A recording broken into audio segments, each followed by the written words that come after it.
Hello and good morning and happy Friday, guys. We made it. It is just in time for coffee.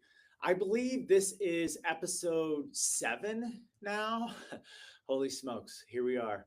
Yeah, I figured with doing the podcast, we have all the equipment to do a live show, and I figured why in the heck not?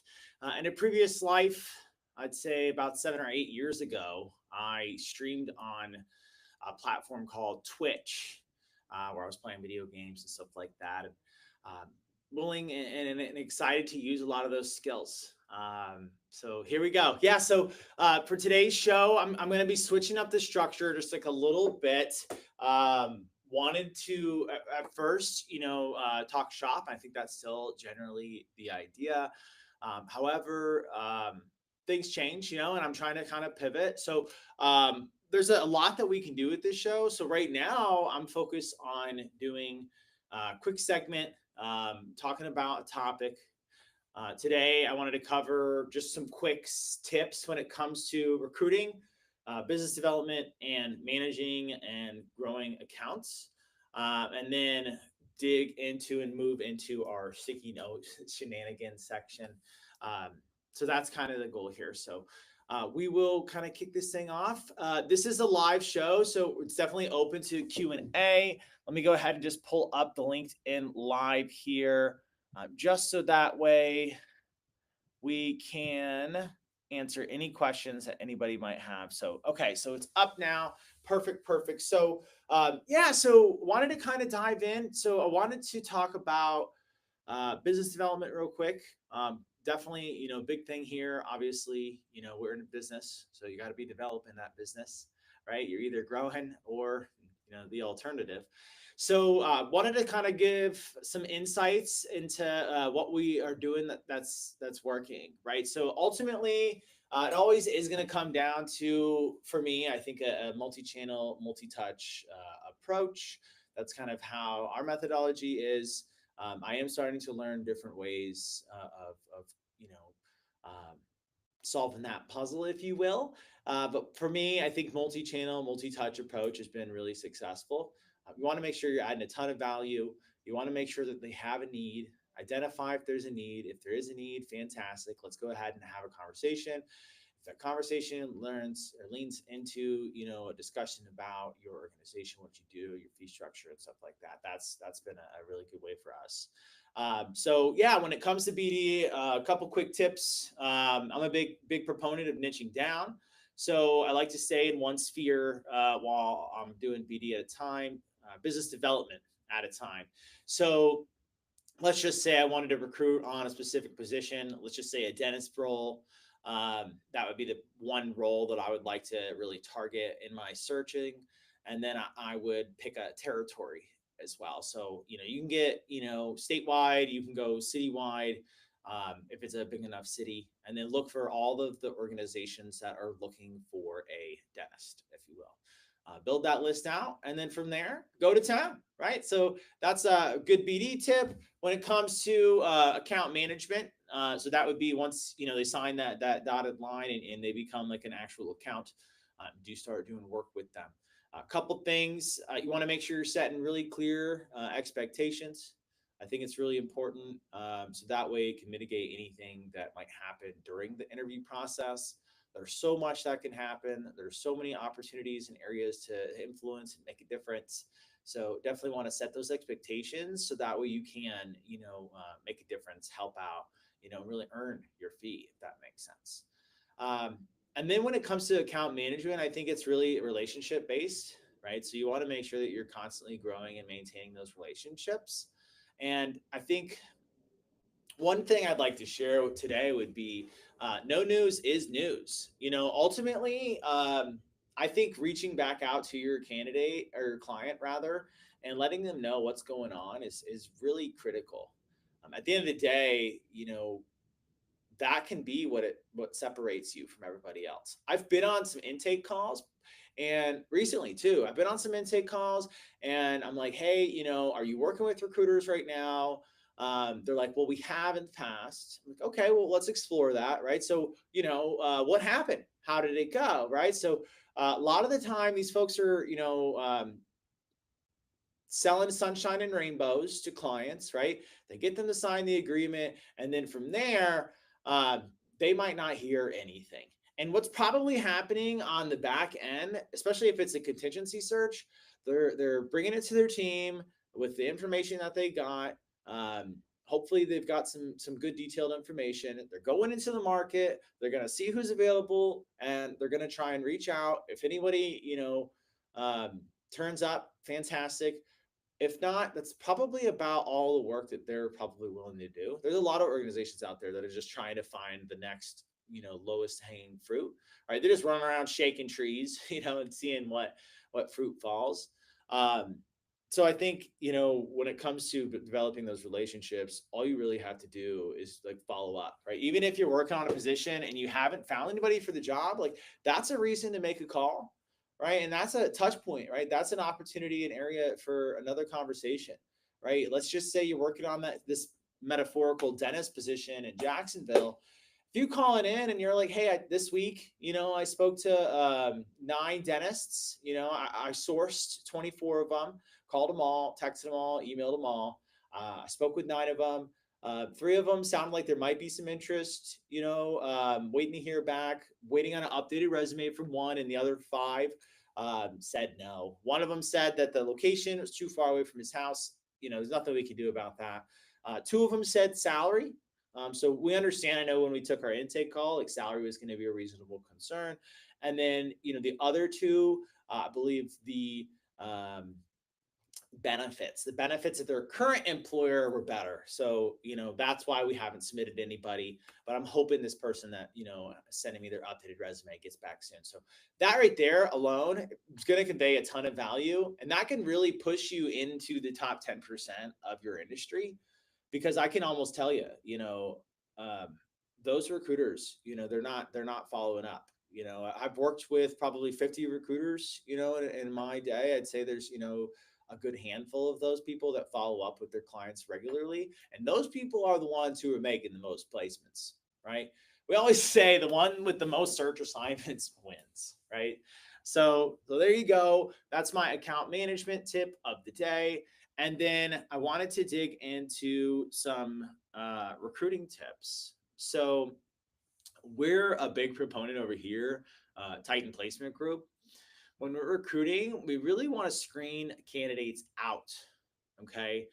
I just had a pick call this week with a very large organization, and they wanted to know, like, how are we going to be able to recruit for them, because they're having a hard time, on their own. And really, it was because I asked questions. I got to understand like what kind of hurdles that they're having. But for us, I mean, it all comes down to screening candidates out for the role, right? Like, we're good sourcers, we really are. So we can find candidates. We want to make sure that we're really presenting, qualified, interested, and available professionals to our client, right? Not just resumes to review, right? Anybody can produce a resume, right? You buy a couple seats on a resume database, do a quick Boolean. These days with syntax and, search or whatever, you don't even need to. You just type in whatever the job title is, people will pop up, right? But we're not doing that, right? We're a BTI, right? So people, big ticket items. So people want to know that they're getting their, what they paid for, if you will. So, so screening them out, it's really important. So what that means for us, so we take a very detailed job description, and then we're going to go ahead and go into the market and talk to everybody who's available, right? That part's free.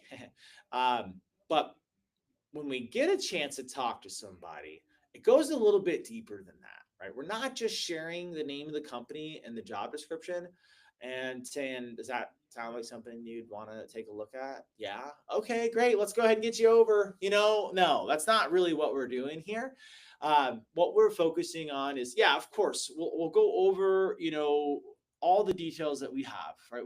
Transparency is everything. So you got to make sure you're going over all the details. However, it's only a small part, right? So yeah, we got to go into, the organization, what they do, what their secret sauce is, what their growth aspects are of the organization, things like that. That really helps person identify if it's going to be a good fit. And then we really focus on the job details. This all comes from, the intake and really making sure you have a real thorough job description. Most of the time, the recruiter is going to be going over this. So if the sales guy or the account manager is the one who took the detailed job description and the information is not accurate when they're out in the market talking to people about the job and relaying information, it's not going to fire them up because it doesn't have all the details, right? Competitive salary versus 125 to 185 based on years of experience. It's a range of 20 years experience. So if you have 7 years experience, you're going to be at 135 or what have you, right? So that taking a very detailed job description, going over everything, and then really digging into, of course, what their candidates really looking for beyond just a job, beyond just some monies. Because at the end of the day, candidates and clients, right? Candidates are a direct reflection of our reputation, and so are clients, right? So I want the clients to be happy, obviously, right? They're the ones footing the bill here, but then I definitely need and want my candidates to be happy as well. We're going to be in the business. I plan on being in the business for the next 25 plus years, so want to make sure that we have the ability to maintain our reputation ultimately. But yeah, and really, I mean, we're in the business of making placements, making good matches, right? So I want to make sure that they're there for the long haul. All right. It's not just something that we tell people, right? We really want to live by the things that we say that we're willing to do. Does that make sense? Okay, let me check the thingy real quick. Open up the chat on my end. If anyone ever has any questions at all, feel free to just jump right in. Another recruiting tip beyond screening candidates out. So what that means essentially. So I know it's an internal term. I got to get better at explaining those things. So screening out, meaning when we finally do get a candidate on the phone, we're going to go over that stuff, but then we're going to dig deeper, right? If they're telling me they only want to drive an hour, max, the job's an hour and 15 minutes, well, it's not going to be a good match, right? If they say they're making 125 and the range goes up to 110. And at first they told me they really need to be there. But then they said they're willing to have a conversation with the client. Is that someone you really probably should send? Probably not, right? So I would screen that candidate out for the job. If you're working on, let's just say, a community-based nonprofit, the guy tells you, he's trying to make some cash, and he really doesn't want to work, with the underserved population, then you don't send him, right? It's not going to be a good match for that guy, right? If it's a dentist, right, and he says he's trying to make tons of money, and he wants a percentage of collections or production or what have you, would it make sense to send that guy to community-based nonprofit? Probably not. So don't send that guy. Don't waste your candidate's time, your client's time. Because what can happen is you send a 60% fit, or a 50 rather, and then 2 days later, you're going to find a 90% fit. But your client's going to like your 50% fit, who is never going to work out anyways. So when you send that 90% fit candidate, they're no longer a 90% fit candidate in your client's eyes, right? They become like a 75% fit. And what that means is if another recruiter finds a candidate that is an 80% fit, that's going to be tough. You might miss out on that one. And if they find somebody on their own after that, it might make a 60% fit look like an 80% fit to them. So, keep that in mind. There's a fee attached to what we do. So they're trying to get these jobs filled. So really keep that in mind when you're recruiting. Screening candidates out. What would be another tip here? Oh, I mean, I'm a big proponent of efficiency. There's so many different avenues to find talent. You might go to LinkedIn. You might go to Indeed. You may go to Doximity, or you might go to Dice. There's several areas, right? However, I'm a big proponent of working out of a CRM. I like going and downloading and getting all the information I can get, putting in my CRM, I'm really working out of there for efficiency's sake. It really helps me get an idea of where I'm at, searches that I'm working on, the type of stuff that I'm doing. And I think that that's really important. So working out of the CRM. So yeah, and then I mean, the bulk of this show, I've been thinking about this. I'd really like to maybe bring back the sticky note shenanigans. I had a lot of fun doing that last time, so I think we're just going to continue to do some of this. So I'm going to go ahead and bust out some sticky note shenanigans now. What we'll do, so what is sticky note shenanigans? So sticky note shenanigans essentially is I'm a big learner. I like learning.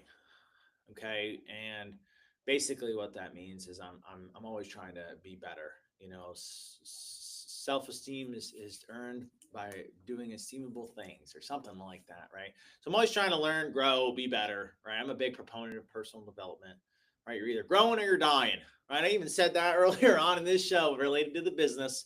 So yeah, as I'm learning, as I'm growing, as I'm listening, as I'm interacting, networking, I'm listening. I'm really trying to identify how I can take whatever I'm learning and apply it to real life. So I write down things, sticky notes. I've had these. This is for the last like 7 or 8 years. I started this at Acuity, so a long time ago. So these are the ones. These are the most recent ones. I was thinking we kind of like mix it up a little bit and go like real deep dive. I know the yellow ones are the ones that I first started out with. These are the new ones, and then these are like mixed. I tried to color coordinate them. That gets a little crazy. I don't know. Let's go old school. Let's go old school today. And I'm gonna put the new one or the ones that we cover in a separate stack because that way I don't end up going over them again. Okay. So let's see. We're gonna do an old one. I'm just gonna flip to like the middle. Doesn't matter. They're not in like a okay, here we go. All right, guys. So sticky note number 1 for today. The more hands you shake, the more money you make. Booyah. I think it's a good one. I think it's a good one. The reality is your network is your net worth. Okay. The more hands you shake, the more money you make. Right. The more people who know you, the more people can and will flow you.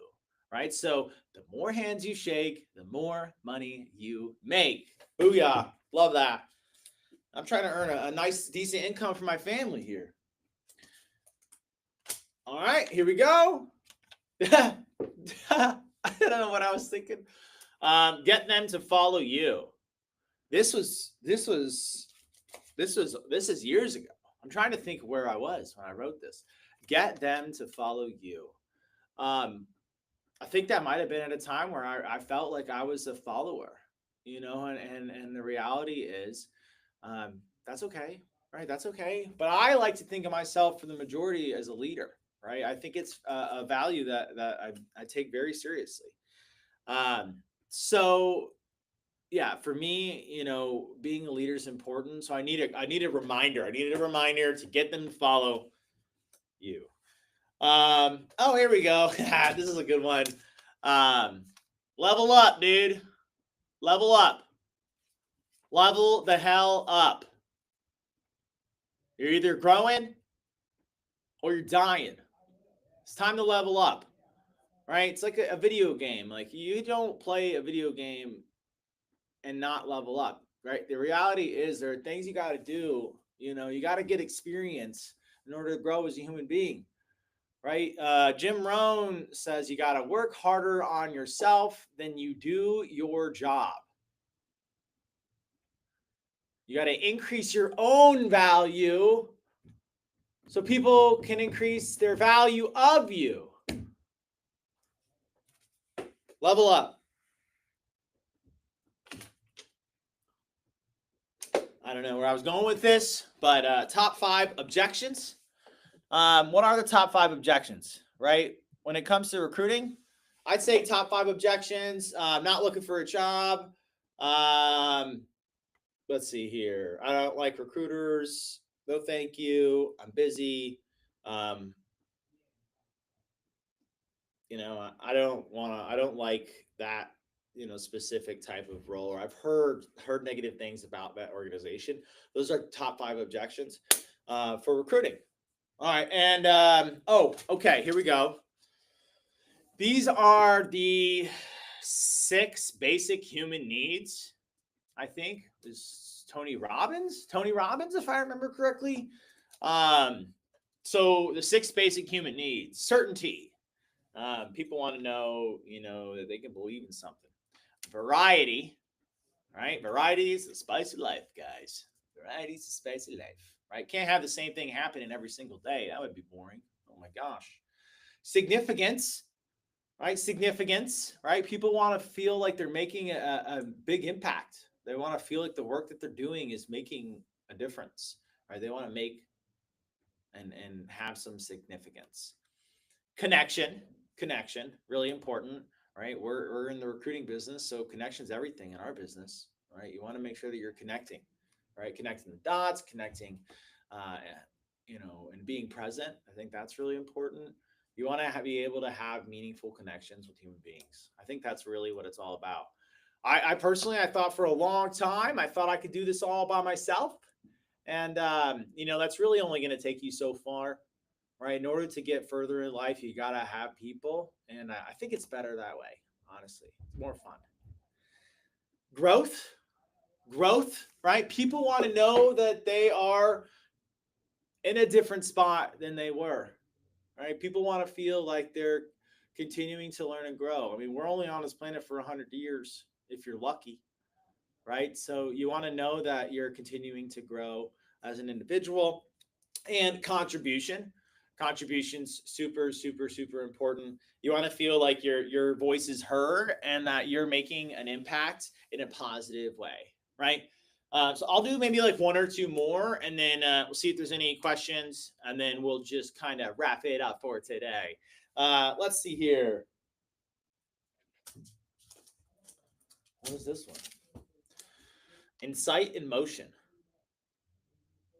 Entertainment, education, and elevate. Hunting versus farming. Oh, okay. All right. Incite emotion. So incite emotion. Okay. Shoot. Sales is a transfer of emotion, right? So if you're making calls like this, I have a mirror on my desk. That reflects my image right now. And then smiling and dialing is really, a good and philosophical thing. The reality is, your facial expressions change the tonality of your voice. So you want to make sure that if you're trying to incite emotion, people want to work with people who are excited and enthusiastic, right? Rather than, a sopping wet towel, if you will. Entertainment, education, and elevate. I don't know where I was going with that. Maybe you entertain. Maybe that's how you can incite emotion. You can entertain somebody, you can educate them, and you can elevate them, right? Bring them up. I love that. Hunting versus farming. There's 2 different ways to really get this job done, right? You can either go out and head hunt, right? Somebody who's doing the job right now, or you can farm, meaning go and find somebody who's going to grow into the role that you're looking for and identify them as top talent for your position. Booyah. We'll do 1 more here, wrap it up for today. Less is more.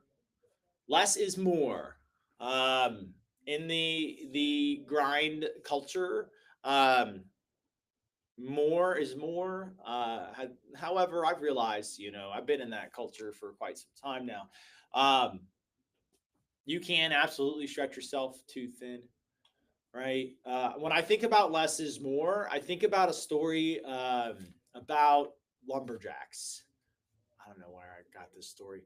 Basically, what happens is 2 lumberjacks go into a forest to chop some wood, right? They're chopping wood. They've been chopping wood. They got there in the morning. They're chopping wood till about 12 o'clock. Let's just say lunchtime comes around. Um, Lumberjack number one, hey, I'm just going to keep chopping wood, right? Okay, that's fine. Lumberjack number two, I'm going to go ahead and go get some lunch, man. I'll see you. He's like, really, dude? Like, there's so much wood to chop. Like, what the heck? So he goes to lunch, right? He comes back, 1 o'clock. Lumberjack number one, still swinging away, chopping that wood, right? You can start to see, too, Lumberjack number one is starting to get tired, right? Lumberjack number two, 1 o'clock, starts swinging. 4 o'clock rolls around, and lumberjack number two is done chopping wood. Lumberjack number one looks over and was like, what the heck, dude? I've been here all day and I haven't taken a break. How in the hell have you chopped more wood than I have? And he's like, man, I took a break. He's like, how is that? So when it comes to less is more, I think that you might think in your mind, more effort means more reward. It's not always the case, right? The hardest workers, aren't making the most amount of money. Not always. All right. You got to be smarter than that, right? And sometimes you got to do less, right, to earn the kind of income that you're looking to make. So there you go. Less is more. So yes, welcome to Just in Time for Coffee. My name is Justin Belante, owner, co-owner, founder, I guess. I don't know what you call me. Chief Executive Officer. I'm a recruiter. I recruit myself. I'm still a player coach. Titan Placement Group. That's the name of the organization that I represent. This is Just in Time for Coffee. Thank you guys for tuning in. Hopefully somebody learned something about me, maybe got some value out of this. We'll see. And I hope you guys have a great Friday. Have a wonderful weekend, and I will see you next week.